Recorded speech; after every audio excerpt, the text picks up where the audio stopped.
Welcome back to Manual Crossing New Horizons. I'm Dear Darling. Should we see what's going on our lovely island of Fawnhallow today? We'll be relaxing as per usual.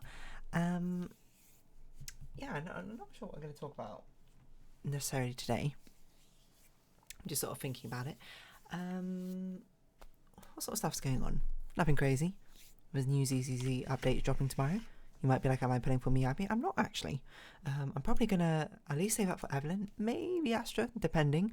I'm not sure. Because her kit looks kind of fun, but I'm not entirely sure if it's I'm that enamoured by her character design. But anyway, good evening, everyone. Right now in Fawnhallow, it's 10:08 PM on Tuesday, December 17th, 2024. What should we talk about?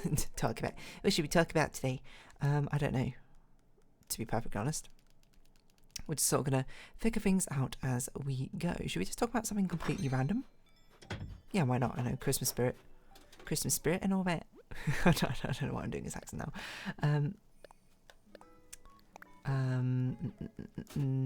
Drop Out had a new special release. They're doing this very interesting thing where they're releasing like these much larger comedy specials, presumably from a show that they had at one point or something. This one was, I can't remember what it's called. It's like the big what? The Big Team. That's it. Genuinely very funny, very fast paced, edited wise as well. But I actually kind of liked it in this case because it kind of kept a momentum going, in my opinion. But I've seen some people didn't like it. That's fair enough.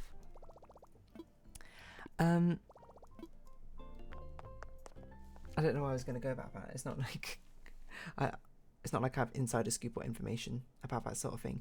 But, or if anything, it's kind of like interesting how they do sort of like crowd work in it and then build a story upon that. Like, I talked about the fact we went to Edinburgh Fringe, and sometimes we would go to watch comedy shows in London here and there. And I often say stand-up comedy is not like super my thing, and I kind of like it. It really depends. But, I mean, that kind of goes with all comedy, really, isn't it? Comedy is very specific to the person, right? What each person finds funny, so it's not, like, a big surprise where it's like, oh, sometimes this comedy doesn't appeal to me, and sometimes this comedy does. That's just literally life. That's just how it works, to be honest. So, yeah, I guess that shouldn't be all too surprising, in my personal opinion, but your mileage may vary.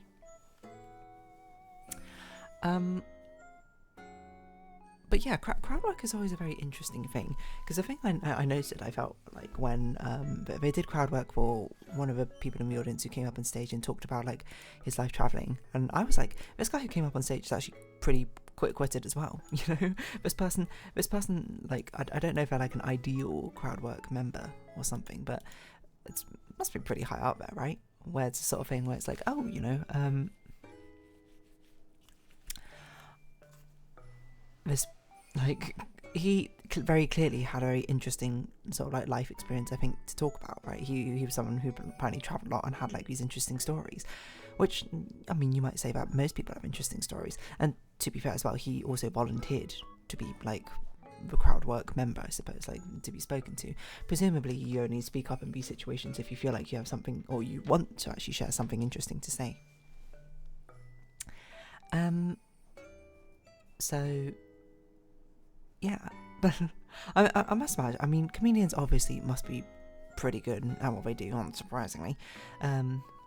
So like, what do you do, I suppose, when you just get, you try and do some crowd work and you don't have anyone interesting enough? Like, I'm trying to think how that particularly sort of skit-based comedy thing would work for them, because they're like, it really much relies on these really interesting stories from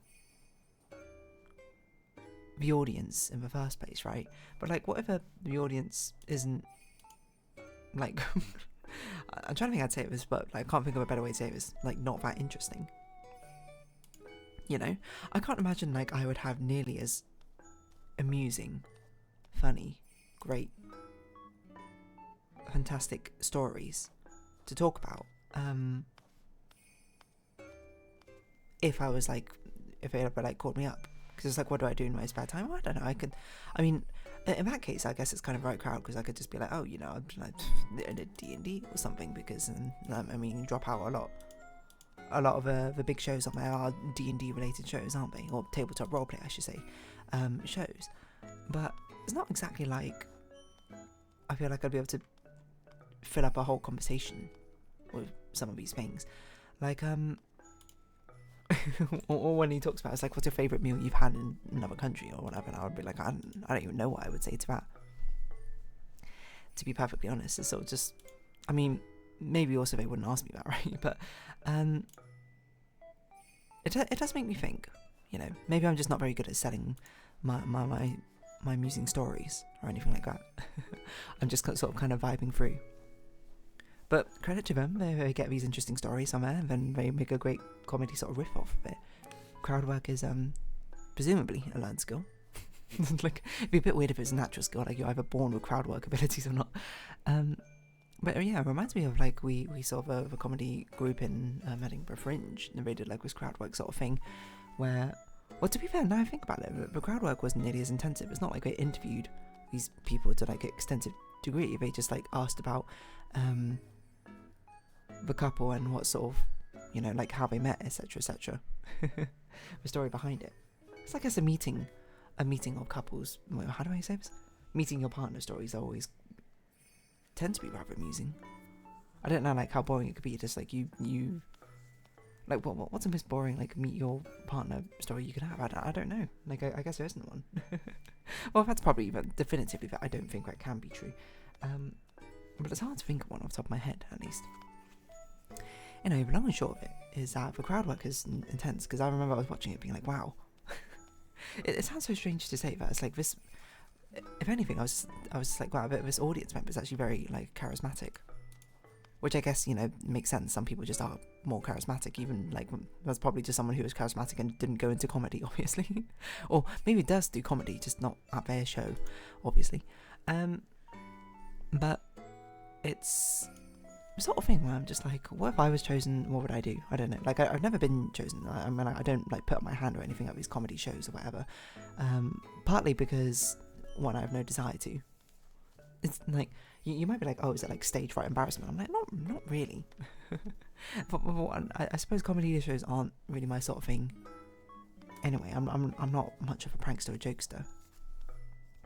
So I feel like me volunteering myself for that feels like I'm a wrong target audience, right? But also, like, I feel like my stories are all very uninteresting. And I mentioned this before.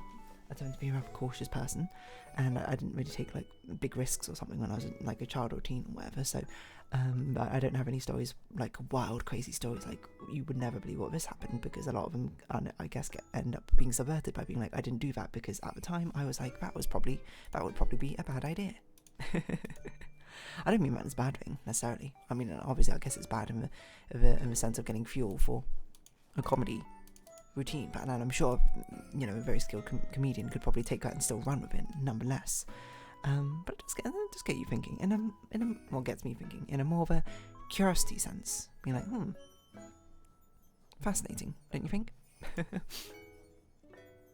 Or maybe not. Who knows? Maybe you don't find that fascinating. Maybe you find out the most boring, droll thing you've ever heard. In which case, fair enough. I can't really stop that for you, but I mean, it's kind of similar to the same sort of vein as like, you know, when you do like 2 truths and a lie, or you like tell me about yourself. Are these sort of things which I have fulfilling, interesting stories? Well, no, not really, but at the same time, it's not like people are expecting the world when it comes to that. I mean, like 2 truths and a lie, you can always say just like very banal minutiae of things, right? It's not like you need to say something of particularly deep introspection for it to make sense. You just kind of be like, yeah, this is XYZ, and then people are just like, oh, nice, and then you move on. But if anything, it should be more of a motivation for me to do random stuff, so then I get like a, you know, then I can do those 2 truths and a lie, and I'll be like, whoa, look at this, I got the craziest story. You would never believe what happened. I'm not saying that is necessarily a good justification for doing it. I'm just saying, there's part of it, there's like a, how would I put it? It's like a creeping voice in the back of my mind, just being like, you know, do something like this because it'll make a good story, which is probably not a good justification for doing a lot of things, but I certainly can't blame myself, I feel like, in a certain way. I suppose once you find a certain level of stability within you, your person, your life, etc., etc., it's at that point you're just like, oh, you know, start looking out for things a bit more on the wild side, you know. Is that true necessarily? Generally, I don't think that's true, but I think it's funny to think about. At the very least.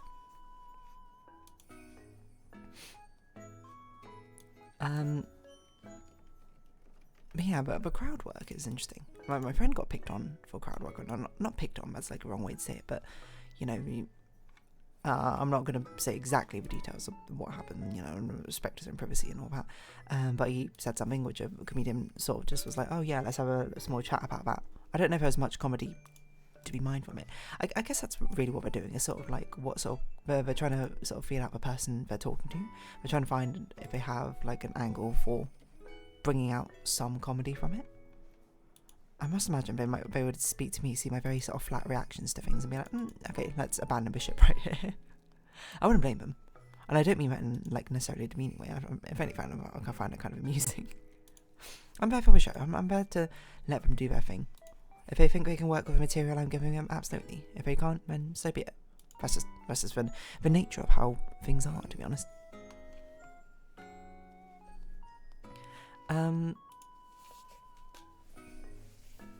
But yeah, it must be a very interesting thing, crowd work as well, because like inherently with a lot of comedy, it often comes at not the total of expense of someone, but sometimes will come at the expense of someone, like a ribbing or something, like a jab, etc., etc. Not something to the extent where like we're attacking a core function of your personality, but more so that they're sort of targeting something which they are hoping that you would be able to laugh at as well. It must be rather difficult to get the sort of balance right of being like, oh yeah, this person seems like they'd be like maybe they're super chatty and that sort of thing, and maybe they would be a good sport if you know, sling a bit of like fun that way. At the same time, like going to a comedy show, going to sit near the front seat and then like being outspoken when the comedian asks for things it's kind of like a voluntary sort of thing, a signal to be like, yes, I'm okay with not getting heckled, but I'm okay with being a part of whatever bit you're trying to concoct here, oh comedian. Presumably. I don't know if that really is like a hard and fast unwritten rule, but it certainly does feel like one, doesn't it?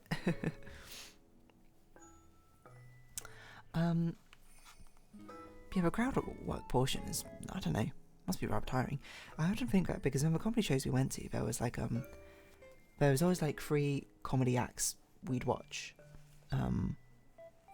Not like 3 acts, but like 3 comedians will perform. Someone at the beginning, second and third, and there's always someone who like opens basically to try and get the crowd warmed up or whatever, but the only thing that they can go off of is crowd work, right?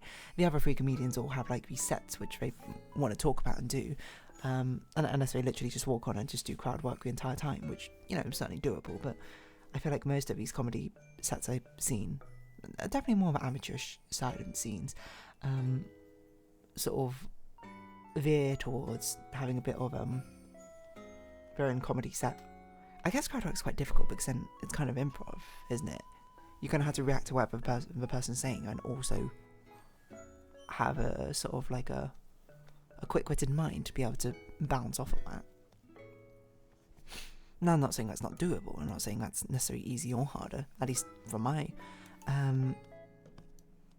perspective, it seems like it would be a lot harder.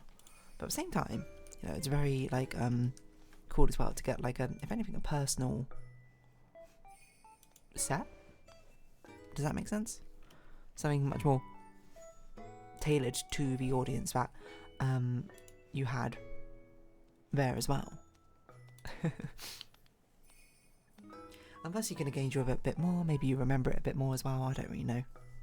But at the same time, it's kind of like hit or miss, because like if you have how sweet, if you're, I suppose, a comedian in like a extremely large venue, that's not really something you do crowd work with, you know. And then I talk about the fact we saw like Ramesh in the O2 Arena.